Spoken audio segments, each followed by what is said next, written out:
Hi everyone, welcome back to Tarot for Tired People, or welcome if you've never been to my channel. Today I'm doing a very fun tarot tag called My Tarot Identity, created by Carrie of Carrie's Mystical Musings, and I've been really loving people's responses to it, and I'm like, I need to do this. It's such a fun tag. Okay, so the first prompt is the deck that matches your outward aesthetic and your style, home decor, etc. And I picked the Nova Witch Tarot because I love fashion and makeup and all things, girly.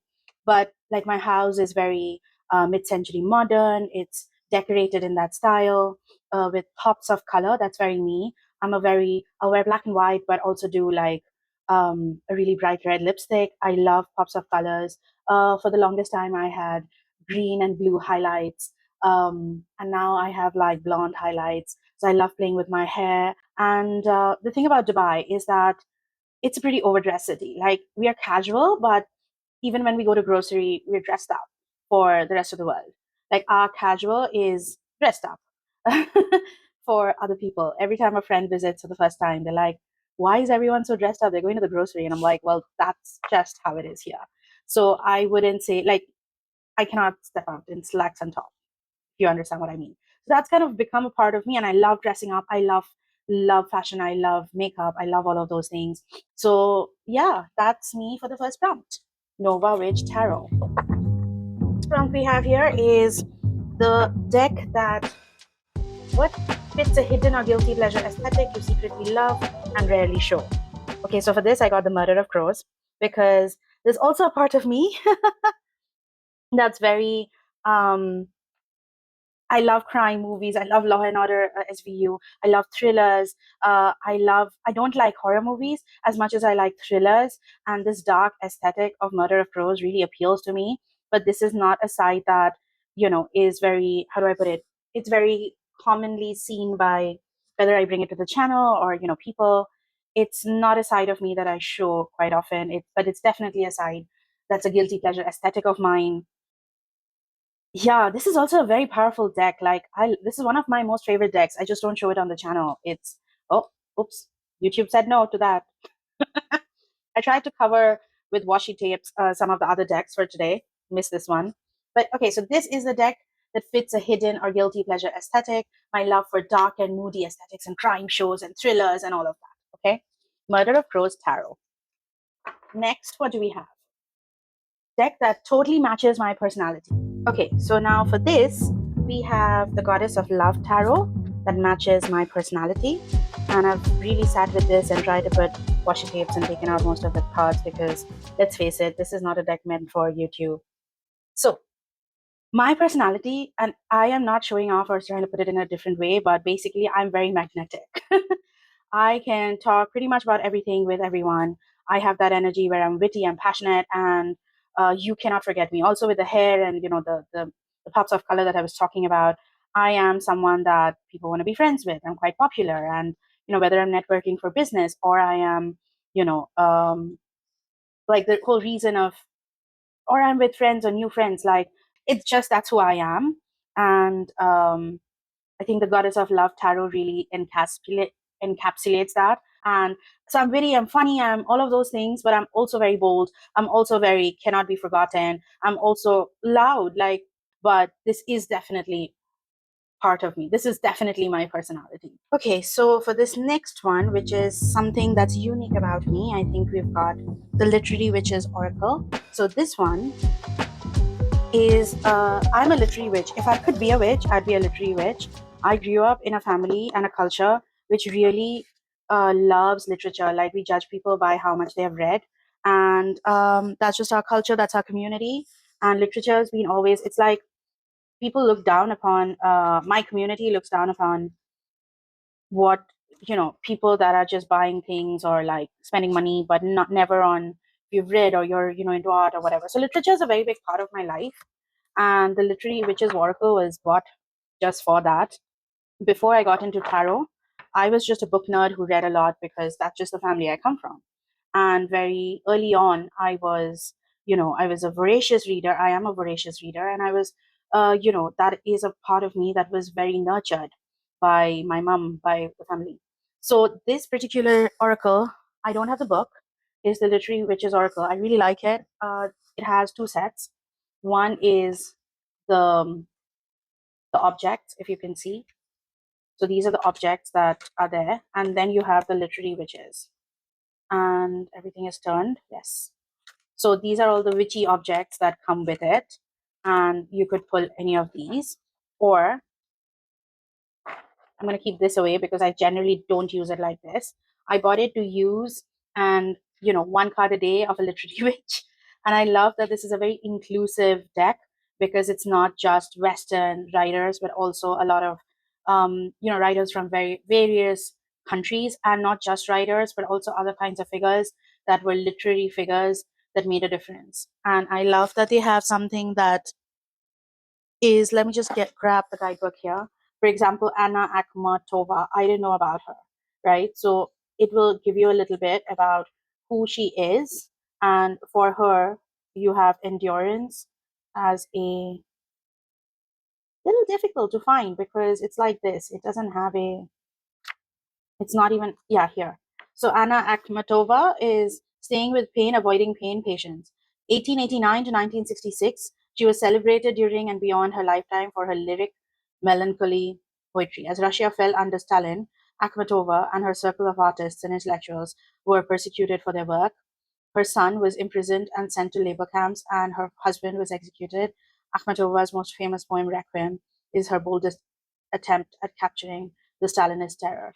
So it's really nice to know about other authors and poets and musicians, etc., because it really appeals to that intellectual side of me, that's super unique in a way that I know a lot about the literary arts. Authors from various places, read a lot more than most people I meet. And I didn't even know that, right? Growing up, you don't know that because at 16 you're reading Leo Tolstoy, and you don't know that the rest of the world is not reading because around you everybody's reading that. So it's, yeah, so like Emily Dickinson, The Soul. So it has these. I actually really like this deck, but not this part. So now the next prompt we have is the deck that feels like your alter ego, and Terra Volatile is back in my videos, guys. So yes, I am that intellectual growing up reading Tolstoy and Ivan Turgenev and Maupassant and all of that. And then I go into fashion and I become a writer, a magazine features writer. And then I go into social media. So I am a bit of everything, but my alter ego is also the part where I was a philosophy major.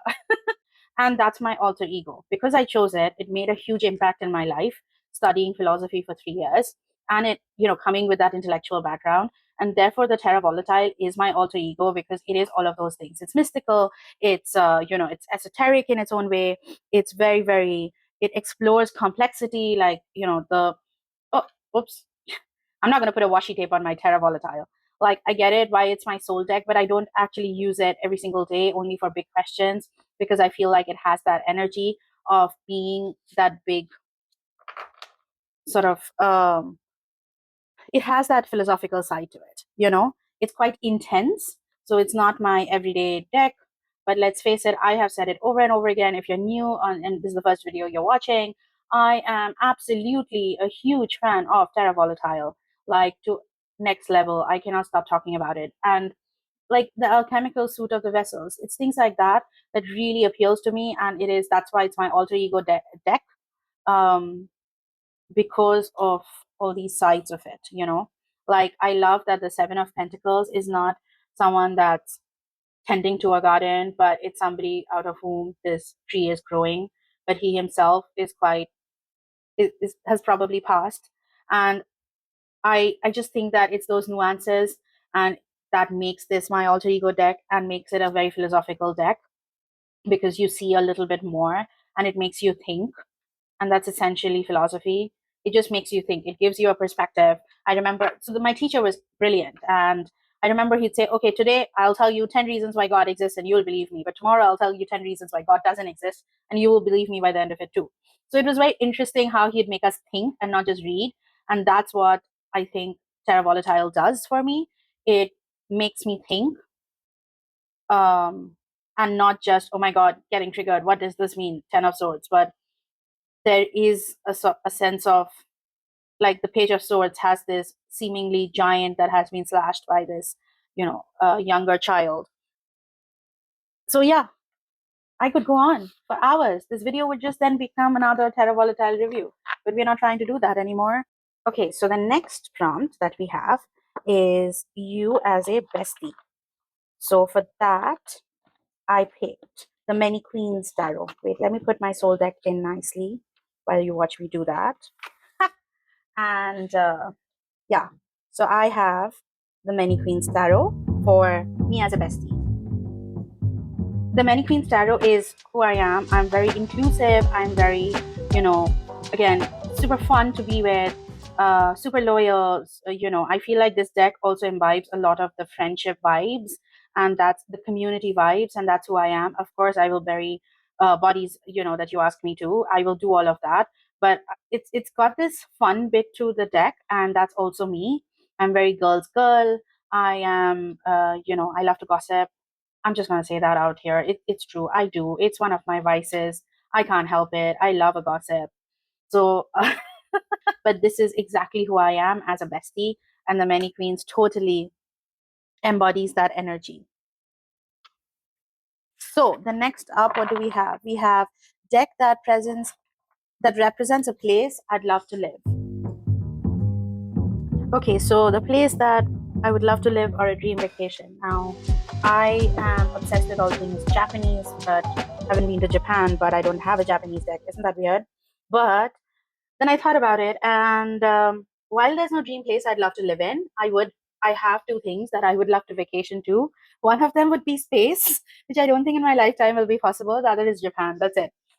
So I picked the Celestial Oracle because it represents what I would love. Like, if we could just hang out in Mars like these people are hanging out, it's just so cool.